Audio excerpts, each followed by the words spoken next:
জয় জয় security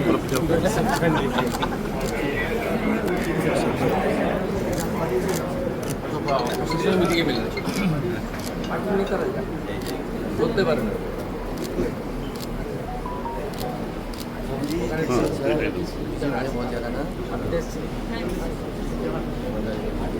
आपको सभी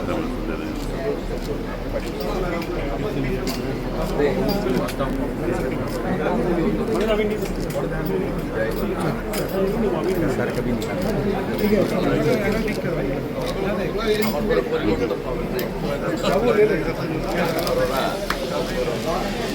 भैया आगे बढ़ जाओ।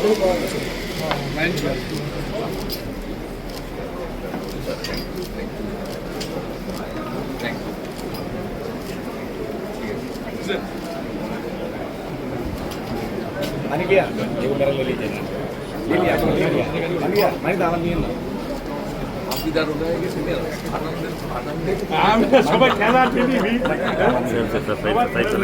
पार्टी आ गई ये समाज पार्टी সিএ এর আওতায় যারা নেই তারা হলেন কমপ্লিটলি অবৈধ অনুপ্রবেশকারী ইনফিল্ট্রেটার্স। তাদেরকে সরাসরি রাজ্য পুলিশ গ্রেপ্তার করবে এবং ডিটেন করবে এবং হ্যান্ডওভার করবে বিএসএফ এর হাতে, এবং বিএসএফ তারা বিডিআর এর সঙ্গে কথা বলে তাদেরকে ডিপোর্ট করার ব্যবস্থা করবে। এই আইন আজ থেকে কার্যকর হলো। মাননীয় ডিজিপি কে এবং হোম সেক্রেটারিকে বলে দেওয়া হলো after long time BSF as well as the government of India approach state government to hand over the adequate land to complete the fencing in Indo-Bangladesh border. But earlier state government did not respond. They denied. Due to their non-cooperation, our safety and security of our great nation as well as our beloved state are facing very dangerous situation. Finally, change happened and a true patriotic government started their journey. Within 2 weeks, our bureaucrats, especially the land department under the guidance of Honorable Home Secretary and Chief Secretary, they are now ready to hand over a portion of land. Now we are ready to hand over 27 kilometer fencing land along with few border outpost lands and BSF infrastructure development land. আমরা আজকে মিলিত হয়েছি আমাদের যে দীর্ঘদিনের পশ্চিমবঙ্গ এবং Bangladesh border, যা আমাদের দেশের জন্য এবং রাজ্যের জন্য সুরক্ষার প্রশ্নে অত্যন্ত গুরুত্বপূর্ণ।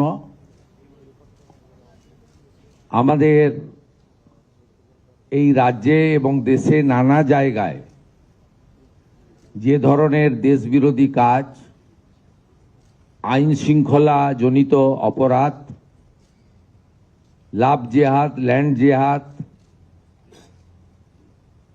বলপূর্বক ধর্ম পরিবর্তন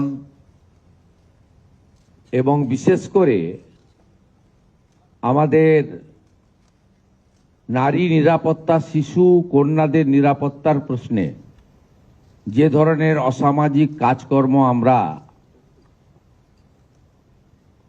বৃদ্ধি লক্ষ্য করেছি এবং তার সঙ্গে যুক্ত যারা বিভিন্ন সময় বিভিন্ন প্রদেশে এবং এই রাজ্যে ধরা পড়েছে, তাদের মধ্যে একটা বড় অংশ বাংলাদেশ থেকে আসা অবৈধ অনুপ্রবেশকারী। ভারতবর্ষের সঙ্গে বাংলাদেশের সীমান্ত 4000 কিলোমিটার, পশ্চিমবঙ্গে 2200 কিলোমিটার, বাকি 4টে রাজ্যে ওখানকার রাজ্য সরকার বিএসএফ এর চাহিদা মতো পূর্ণাঙ্গ জমি হস্তান্তর করেছে। আমাদের এই রাজ্যে 2200 কিলোমিটারের মধ্যে 1600 কিলোমিটার ফেন্সিং রয়েছে, অ্যাপ্রক্স 600 কিলোমিটার ফেন্সিং এর জন্য আমাদের সীমান্তে যে কাঁটা তার সম্পূর্ণ করতে আমরা পারিনি। এর মধ্যে 555 কিলোমিটার এমন এলাকা রয়েছে যেখানে রাজ্য সরকার চাইলে বিএসএফকে জমি দিতে পারত, কিন্তু বিগত রাজ্য সরকার রাজনৈতিক কারণে, ভোট ব্যাংকের জন্য এবং তাদের যে হাই অ্যাপিজমেন্ট তুষ্টিকরণ তোষণের এজেন্ডা ছিল, সেই কারণে তারা হয়তো দেয়নি। মাননীয় স্বরাষ্ট্রমন্ত্রী 2016 রাজনাথ সিংজি পার্সোনাল ডিও লিখেছিলেন, দিদেন চিফ মিনিস্টারকে। পরে আমাদের পূর্বাঞ্চলের যে কোঅর্ডিনেশন মিটিং এই নবান্নতে হয়েছিল, যেখানে কেন্দ্রের বর্তমান স্বরাষ্ট্র এবং সমবায় মন্ত্রী অমিত শাহজি নিজে উপস্থিত থেকে তদানীন্তন মাননীয় মুখ্যমন্ত্রীকে পার্সোনাল অনুরোধ করেছিলেন। গোবিন্দ মোহনজি ভারত সরকারের স্বরাষ্ট্র সচিব, তিনি গত 1.5 বছরে শুধু চিঠি লেখা নয়, তদানীন্তন মুখ্য সচিব এবং আধিকারিকদের সঙ্গে অন্তত 5 থেকে 6টি মিটিং করেছেন, নিটফল শূন্য। আমরা বর্তমান সরকার আসার পরে দ্রুততার সঙ্গে এই ল্যান্ড হ্যান্ডওভারের প্রক্রিয়া শুরু করতে চলেছি। আজকে এর সূচনা লগ্নে আমরা 18+9 27 কিলোমিটার এলাকাকে সুরক্ষিত করার প্রয়োজনীয় জমি, সরকারি এবং আমাদের প্রাইভেট ল্যান্ড যা পারচেজ আমরা করছি এবং তার সম্পূর্ণ অর্থ বিএসএফ আমাদের দিচ্ছেন, ভারত সরকার আমাদের দিচ্ছেন, আমরা সেটা সূচনা করলাম। আমি বিশ্বাস করি পশ্চিমবাংলার দেশপ্রেমিক জনগণ এবং আমাদের অত্যন্ত দক্ষ আধিকারিকরা, তারা আগামী কিছুদিনের মধ্যেই যতটা জমি আমাদের দেওয়ার দরকার বা আমরা দিতে পারবো, যেখানে যেখানে সীমান্ত সুরক্ষার প্রশ্নে কাঁটাতার দেওয়া সম্ভব, আমরা অতি দ্রুততার সঙ্গে তুলে ধরব। একটু পরেই আধিকারিক স্তরে মাননীয় ডিজি বিএসএফ, যিনি ওয়েস্ট বেঙ্গল ক্যাডারের একজন অফিসার, তিনি জঙ্গলমহলেও কাজ করেছেন 2008-9, আমি ওনাকে পার্সোনালি চিনি। তিনি পশ্চিমবঙ্গকে অত্যন্ত ভালোবাসেন।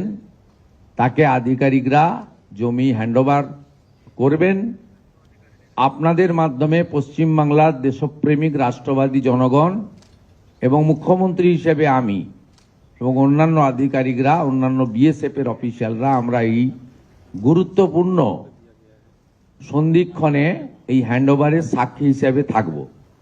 আমি এর সাথে দুটো বিষয় আপনাদের উল্লেখ করব জনগণের জ্ঞাতার্থে। স্ট্যান্ডিং আমাদের যে প্রসিডিওর ছিল, তাতে বর্ডার ডিস্ট্রিক্টগুলোতে কোঅর্ডিনেশন মিটিং প্রতিনিয়ত করার বিষয় ছিল। দীর্ঘ কয়েক বছর ধরে পশ্চিমবঙ্গে বর্ডারে ডিস্ট্রিক্ট ম্যাজিস্ট্রেটদের পৌরোহিত্যে যে কোঅর্ডিনেশন মিটিং, যাতে বিএসএফ, স্টেট পুলিশ, কাস্টম সহ অন্যান্য সংশ্লিষ্ট বিভাগ যেখানে থাকার কথা, একটাও মিটিং হয়নি। নতুন সরকার 9/5/2026 দায়িত্ব নেওয়ার পরে আমরা দার্জিলিংয়ে এই ধরনের কোঅর্ডিনেশন মিটিং করেছি 19/5-এ দার্জিলিং এবং শিলিগুড়িতে। আমরা 18/5-এ করেছি জলপাইগুড়িতে, আমরা 18/5-এ করেছি কোচবিহারে, দক্ষিণ দিনাজপুরে হয়েছে 18/5-এ, 19/5-এ হয়েছে উত্তর দিনাজপুরের রায়গঞ্জ পুলিশ ডিস্ট্রিক্টে, ইসলামপুর পুলিশ ডিস্ট্রিক্টে, 18/5-এ হয়েছে মালদায়, মুর্শিদাবাদ পিডি, জঙ্গিপুর পিডিতে হয়েছে 18/5-এ, এবং নদিয়ার আপনার Krishnanagar PD 18/5, Ranaghat PD. I'm in tears. एकदम There are तो so है। many people passed away. They didn't see today's victory. ऐसा बहुत लोग मेरा हमारा संगठन में था जो लोग जीवन में 2 टाइम का भोजन भी नहीं मिला पार्टी करते करते। तपन सिंह दर के पास जो पार्टी ऑफिस में कार्यकर्ता मिलने के लिए आते हैं ना, तो उसमें पार्टी उसको जो खाना उसके लिए रखता था, वही आ गया बोला आधा खा लो। बोले क्यों? बोले सुबह कुछ लोग आया था सिंगड़ा ले समोसा लेकर के, चाय एसिडिटी हो गया, कोई समोसा चाय लेके नहीं आया। तो ऐसे बहुत सारे कार्यकर्ता है जो चले गए। सिर्फ एक विधानसभा कॉन्स्टिट्यूएंसी बीरभूम में भारतीय जनता पार्टी का 125 महिला सामूहिक बलात्कार का शिकार हुआ, कुछ नहीं कर सका। 2016 से आज तक 311 कार्यकर्ता मार दिया गया, कुछ नहीं कर सका। बहुत सारे ऐसे लोग हैं जो जीवन में कभी पार्टी की व्यवस्था में विमान में नहीं चढ़ा, एसी में ट्रैवल नहीं किया। हाँ, जो लोग देख नहीं पा रहे, ऐसा बहुत साथी खो दिया। तो आज सत्ता में आ रहा है, पार्टी बहुत समय विश्वास भी नहीं हो रहा है। हम 42 साल इस संगठन में हो गए, 17 साल की उम्र से है।